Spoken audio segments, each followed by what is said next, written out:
हमारे व्यस्त जीवन में ईश्वर की आवाज़।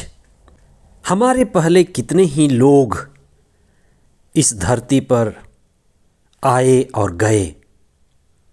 कुछ महाराजा थे, कुछ राजा थे, उनके पास धन बल था, सैनिक बल था। आज वे कहाँ गए? प्रभु का वचन कहता है, तुम इस संसार में हो पर इस संसार के नहीं हो। फिर हम किस संसार के हैं? क्यों ईसा कहते हैं कि मैंने तुम्हें चुन लिया है? वे कई बार कहते हैं, भले लोगों, तुम मेरे राज्य के अधिकारी बनो। जो भले लोग हैं वे मेरे राज्य के अधिकारी बनेंगे। प्रभु यीशु ख्रिस्त विश्व के राजा। आज ख्रिस्त राजा के पर्व के विशेष दिन हम इस पर विशेष चिंतन करें। 34वां सामान्य रविवार, ईसा ख्रिस्त राजा का पर्व। पहला पाठ नबी दानियल का ग्रंथ अध्याय 7 पद संख्याएं 13 से 17 तक, प्रकाशना ग्रंथ अध्याय 1 पद संख्याएं 5 से 8 तक, और संत यूहन्ना का सुसमाचार अध्याय 18 पद संख्या 33 से 37 तक। धर्मशास्त्र इस बात को स्पष्ट करती है कि ईश्वर सारे ब्रह्मांड का राजा है। ईश्वर ही सारे ब्रह्मांड का राजा है। वह प्रताप और महिमा से अपना राज्य चलाता है। उत्पत्ति ग्रंथ में प्रभु का दिव्य वचन कहता है कि हम मनुष्य को अपने प्रतिरूप बनाएं। ईश्वर ने मनुष्य को अपना प्रतिरूप बनाया है। वह हमारे सदृश हो, और ईश्वर ने मनुष्य को अपने सदृश बनाकर अधिकार दिया, आशीष दिया, और मनुष्य से कहा, फलो फूलो और फैल जाओ और सबको अपने अधीन कर लो। ईश्वर ने मनुष्य को अधिकार दिया, और इस अधिकार में हम मनुष्यों की जिम्मेदारी छिपी हुई है, सेवा छिपा हुआ है। ईश्वर चाहता है कि मनुष्य इस धरती पर ईश्वर का प्रतिनिधि बनकर धरती पर शासन करे। ईश्वर का प्रतिनिधि, इसलिए हम ईश्वर के प्रतिनिधि हैं। इसलिए मनुष्य धरती पर ईश्वर का प्रतिनिधि है।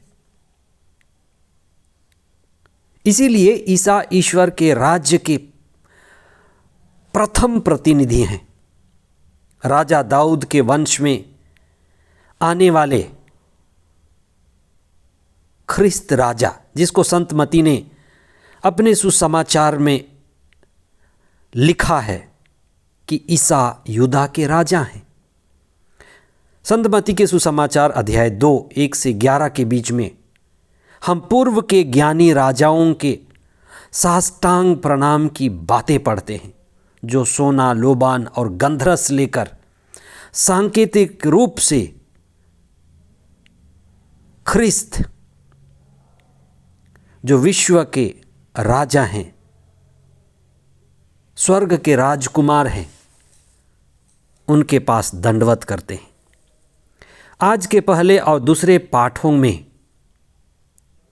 प्रकाशना ग्रंथ और दानियल के ग्रंथ के द्वारा हमें संकेत दिया जाता है कि ख्रिस्त विश्व के अभिषिक्त राजा हैं। जब ईसा के शिष्यों ने उनसे आग्रह किया कि गुरुवर हमें प्रार्थना करना सिखाइए, तो ईसा ने अपने शिष्यों को प्रार्थना करना सिखाया और उन्हें कहा, ऐसी प्रार्थना करना, हे हमारे पिता, तू जो स्वर्ग में है, तेरा नाम पवित्र किया जाए, तेरा राज्य आवे। पिता जो स्वर्ग में है, उसका राज्य, उसके राज्य का प्रभाव इस धरती पर आना है। यही आकांक्षा और यही अभिलाषा है कि ईश्वर का राज्य, उनकी संप्रभुता, उनकी न्याय व्यवस्था उनका मूल्य इस धरती पर आए, इसके लिए हमें प्रयत्न करना है। इसी बात को नबी इसायास ने अपने ग्रंथ अध्याय 9 पद संख्याएं 6 से 9 के बीच में लिखा है। ख्रिस्त विश्व के राजा हैं, पर उनका राज्य इस धरती के राजा और राज्य की तरह नहीं है, वह अलग है। इसीलिए विरोधाभासी मालूम पड़ता है। न उनके पास सेना है, न उनके पास राजगद्दी है, लेकिन जब ईसा क्रूस पर चढ़ाए गए तो सांकेतिक रूप में उन्हें मुकुट दिया गया, कांटों का मुकुट। वो चिल्लाने लगे, अगर तू मुक्तिदाता है, राजा है, तो हमें बचा। आज के सुसमाचार में ईसा राज्यपाल पिलातुस के सामने कहते हैं कि मेरा राज्य इस संसार का नहीं है। वे यरूशलेम में प्रवेश करते हुए बड़े दीनहीन भाव से, सेवा भाव से एक गधे पर सवार होकर प्रवेश किए। वे सेवा कराने नहीं, सेवा करने और बहुतों के उद्धार के लिए अपने जीवन को समर्पित करने आए थे। इसलिए आज के इस विशेष दिन, ख्रिस्त राजा के पर्व के दिन, हम ईश्वर को याद करते हैं, जो सारे विश्व का, ब्रह्मांड का राजा है। वही प्रतापी राजा है। हम उसी के पास से आए हैं और हमें वहीं जाना है। इसलिए सारी मानव जाति उसी की प्रजा है।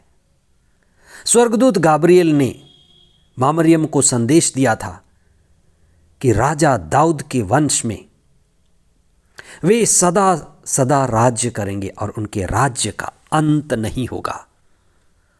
आज हमें ही प्रार्थना करें, जहाँ जहाँ शांति नहीं है, जिन राष्ट्रों में, जिन स्थानों में, वहाँ पर ख्रिस्त राजा की शांति, उनका न्याय, उनकी व्यवस्था लागू हो। हम यही प्रार्थना करें कि ईश्वर का राज्य हर एक व्यक्ति के हृदय में आए। हम अपने व्यक्तिगत जीवन के लिए, पारिवारिक जीवन के लिए, समुदाय और संस्थागत जीवन के लिए प्रार्थना करें कि सभी क्षेत्र में ईश्वर का राज्य आए। चाहे कोई भी जाति, धर्म, संप्रदाय के लोग हों, सभी ईश्वर के हैं। ईश्वर का राज्य हमारे बीच आए और हम एकता का, अखंडता का अनुभव कर पाएं। आमीन।